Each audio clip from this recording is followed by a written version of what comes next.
Student खबरी education से related छोटी बड़ी इंफॉर्मेशन के लिए सब्सक्राइब करिए हमें and don't forget to press bell icon. Hi everyone, welcome back to our channel myself Nimisha. जैसे कि आप जानते हैं, इस चैनल में आपको मिलती है updates about the different course options, career options, colleges, institutions and lot more. तो इसी टॉपिक को कंटिन्यू करके मैं लेके आ गई हूँ एक नया एपिसोड, एक नया टॉपिक।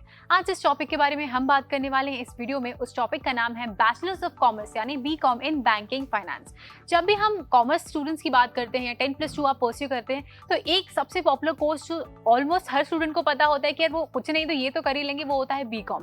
बीकॉम प्लेन भी होता है, ऑनर्स भी होता है। इसमें बहुत सारी स्पेसिफिकेशन एंड स्पेशलाइजेशंस अवेलेबल होती हैं। काफ़ी स्टूडेंट्स को ये नहीं पता होता है कि यार अगर वो बैंकिंग के लिए बने हैं तो उनको सिर्फ बैंकिंग स्पेशलाइजेशन कंटिन्यू करके भी वो अपना ड्रीम जॉब अटेन कर सकते हैं। यानी अगर आपको किसी स्पेशलाइजेशन में काम करना है वो ईजिली पॉसिबल है। बैंकिंग ही नहीं, बहुत सारी स्पेशलाइजेशन होती है, जैसे अकाउंटिंग होती है, फाइनेंशियल होती है। अगर हम टैक्सेशन की बात करें या इंश्योरेंस की बात करें तो स्पेशलाइजेशंस बीकॉम के अंदर बहुत सारी होती है। एंड उसी में से एक आज हम बात करने वाली है बैंकिंग एंड फाइनेंस के बारे में। ना जो स्टूडेंट्स को लगता है कि यार बैंकिंग उनकी फील्ड है, 9 to 5 का जॉब रहता है, इजीली आपको काम करना कंफर्ट रहता है, तो ये डेफिनेटली ये कोर्स आपको परस्यू करना चाहिए।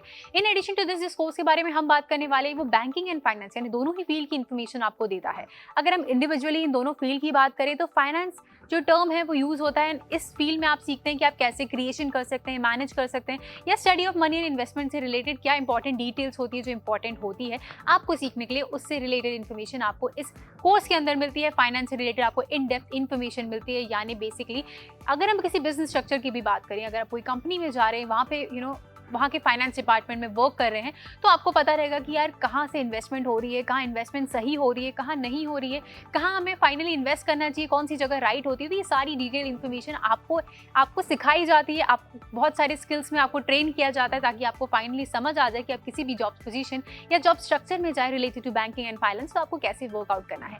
वहीं अगर हम बैंकिंग की बात करें तो बैंकिंग का स्ट्रक्चर काफ़ी ईजी रहता है। आपको जो भी आपके डे टू डे ट्रांजैक्शंस रहते हैं, अगर हम कैश की बात करें या कार्ड्स की बात करें, लोन्स की बात करें, क्रेडिट डेबिट कार्ड्स की बात करें, तो ये सारी कैसे इसका ट्रांजैक्शन चलता है, क्या इंपॉर्टेंट होता है इसके अंदर सीखने के लिए, तो ये सब आप सीखते हैं आपके बैंकिंग एंड फाइनेंस के इंटीग्रेटेड कोर्स में, जो जिसका नाम है B Com in banking and finance.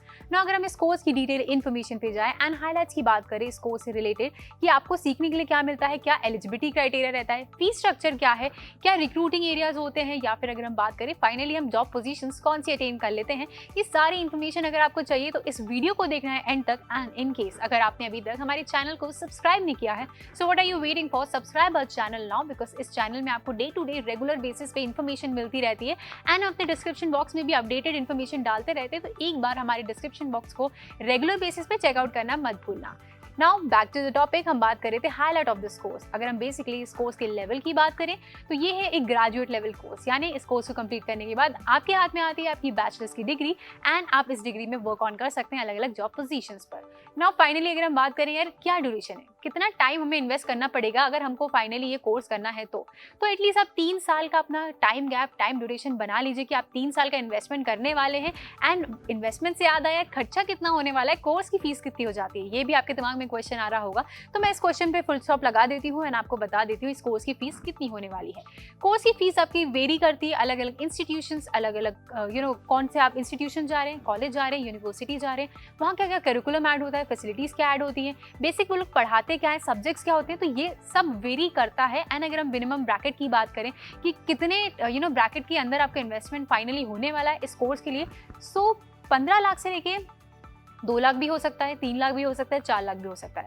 तो वो डिपेंड करता है कि फाइनली आपने अपना जो भी यूनिवर्सिटी टारगेट करी है वो कौन सी है।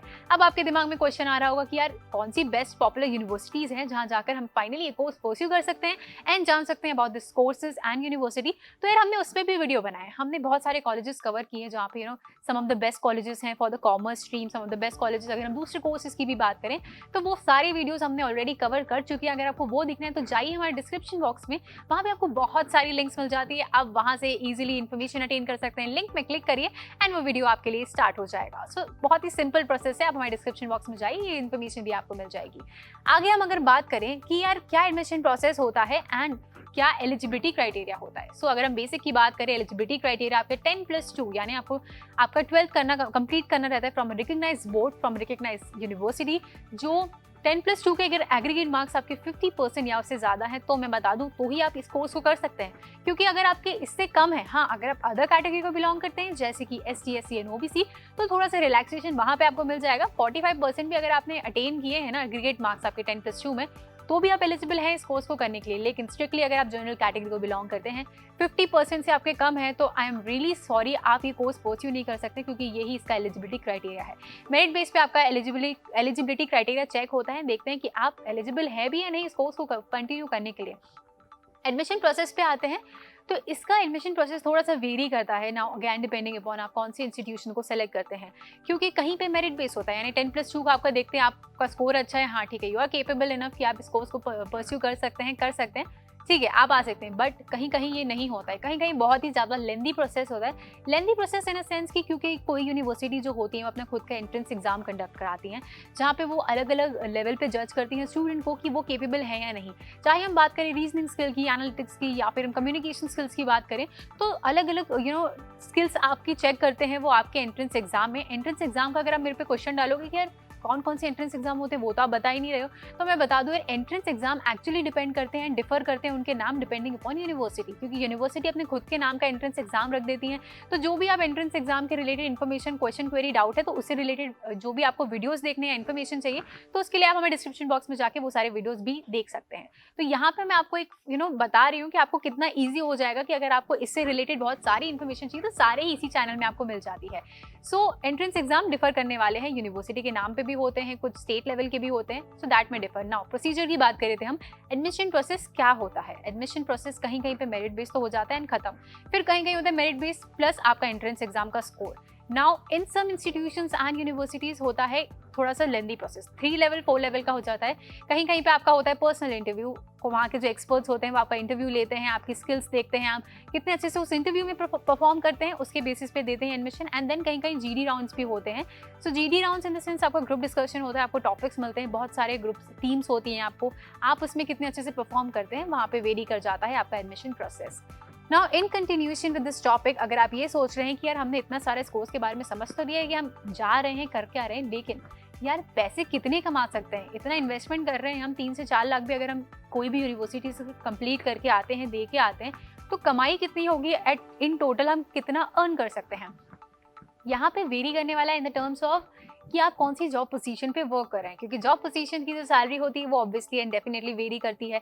सो जॉब पोजीशन पे वेरी करता है, बट एक बेसिक एस्टिमेशन अगर मैं आपको बताऊं कि ओवरऑल किसी भी जॉब पोजीशन में जाए मिनिमम अर्निंग आपकी कितनी होने वाली है, तो वो होती है 3 से 4 लाख के बीच में, यानी मिनिमम आप इतना अर्न तो करते ही हैं after investing for this course.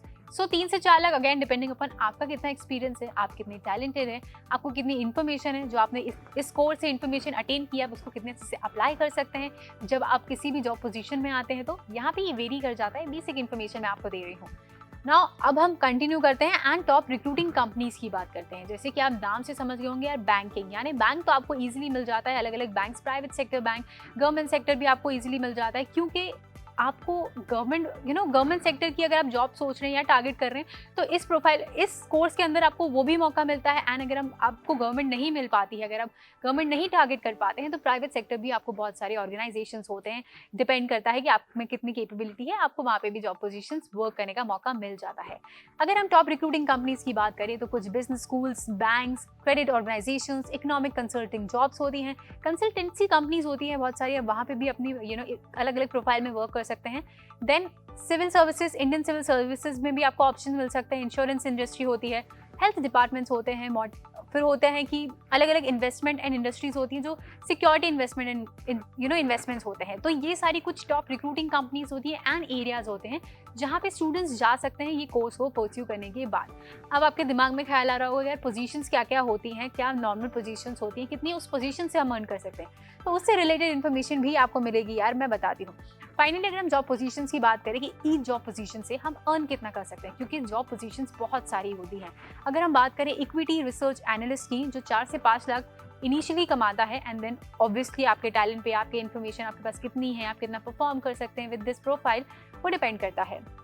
Initially 4 से 5 लाख आप इजीली कमाने वाले हैं, अकाउंट मैनेजर आप बन सकते हैं, जिसमें आपको वर्क करना रहता है किसी भी कंपनी के लिए, रिस्पॉन्सिबल होते हैं आप management of sales and relationship work के लिए। सो ये आपका अकाउंट मैनेजर की प्रोफाइल होती है। अगर हम अर्निंग की बात करें तो कि आप कमा कितना लेते हैं, तो 5 से 6 लाख इनिशियली आप एक्सपेक्टेशन लगा सकते हैं कि इतना तो हम डेफिनेटली कमाने वाले हैं after investing in this course. Finally अगर हम बात करें और जॉब प्रोफाइल्स की, तो आप स्टॉक ब्रोकर बन सकते हैं, जिसमें इनिशियली 3 से 4 लाख आप कमा सकते हैं। एंड अकाउंटेंट अगर आप बनते हैं तो initially I am talking about initially कि आफ्टर कंप्लीटिंग दिस कोर्स आप कितनी एक्सपेक्टेशन लगा सकते हैं। फिर जितना आपका एक्सपीरियंस बढ़ेगा, जितना आपके पास नॉलेज होगी, जितनी अच्छी प्लेसमेंट कंपनीज आपको आएगी, वहाँ पे भी डिपेंड करता है। अगर आप लोकल मार्केट में काम करें तो थोड़ा सा कम आप एक्सपेक्टेशन लगा सकते हैं, लेकिन अगर MNCs में काम करें, बड़े बड़े बैंक स्ट्रक्चर्स में काम करें, वहाँ पे आप एक्सपेक्टेशन लगा सकते हैं ज़्यादा। अगर आप इंटरनेशनल लेवल पे काम करें तो और एक्सपेक्टेशन लगा लीजिए। ये बेसिक आपको इन्फॉर्मेशन मैं आपको बता रही हूँ कि कितना आप कमा सकते हैं। अगर हम दूसरी बात करें कि ऑडिटर, अगर आप ऑडिटर बनना चाहते हैं तो इसमें आप 4 से 5 लाख कमा लेते हैं। फिर अगर आप मार्केट एनालिस्ट बनते हैं तो 4.5 लाख से लेकर 6 लाख, 7 लाख, 8 लाख बढ़ती जाती है आपकी सैलरी। कैशियर अगर आप बनते हैं तो यहाँ पे आप 3 से 4 लाख की एक्सपेक्टेशन लगा सकते हैं। एंड सेल्स ऑफिसर अगर आप फाइनली बनने का सोच रहे हैं तो 3 से 4 लाख आपकी यहाँ पे इन्वेस्टमेंट हो जाती है। तो ये तो हमने बेसिक की बात करी कि अगर हमने ये कोर्स परस्यू कर लिया, अगर हमें ये प्रोफाइल में वर्क करना है तो हम कितना कमा लेते हैं। बट ये definitely individual profile and personality पे डिफर करता है कि वो कितने अच्छे से इन प्रोफाइल्स पे वर्क कर लेते हैं। उतनी ही जल्दी आपके प्रमोशंस होते हैं, उतनी जल्दी आप और अर्निंग एक्सपेक्ट कर सकते हो। हाँ, अगर आप इसके बाद और कुछ पढ़ाई करना चाहते हैं, इसमें मास्टर्स करना चाहते हैं, तो वहीं पे आपकी जो सैलरी रहती है उसकी एक्सपेक्टेशन थोड़ी सी बढ़ती जाती है। सबसे इंपॉर्टेंट रोल जो यहाँ प्ले करता है वो होता है प्लेसमेंट। कितनी अच्छी आपको प्लेसमेंट मिलती है जब आप किसी कॉलेज में जाते हैं। तो सबसे इंपॉर्टेंट है कि जब भी आप अपना कोर्स फाइनलाइज कर लिया, अगर आपने ये, तो आप कौन से कॉलेज जाने का डिसाइड कर रहे हैं, कौन सी यूनिवर्सिटी जाने का डिसाइड कर रहे हैं एंड वहाँ पे कितना अच्छा प्लेसमेंट मिल सकता है। अब इसकी इन्फॉर्मेशन कहाँ मिलेगी? इसकी इन्फॉर्मेशन भी आपको इसी चैनल पर मिलेगी। आप बस जाइए हमारे डिस्क्रिप्शन बॉक्स में, क्योंकि हम सारे कॉलेजेस पे भी कवर करते हैं कि one of the best colleges for commerce कौन सा है, कहाँ पे आपको अच्छी प्लेसमेंट्स आती है, उससे रिलेटेड इन्फॉर्मेशन भी हमने कवर करी है। तो डिस्क्रिप्शन बॉक्स में जाइए, यानी सारी इन्फॉर्मेशन ईजिली अटेन कर लीजिए।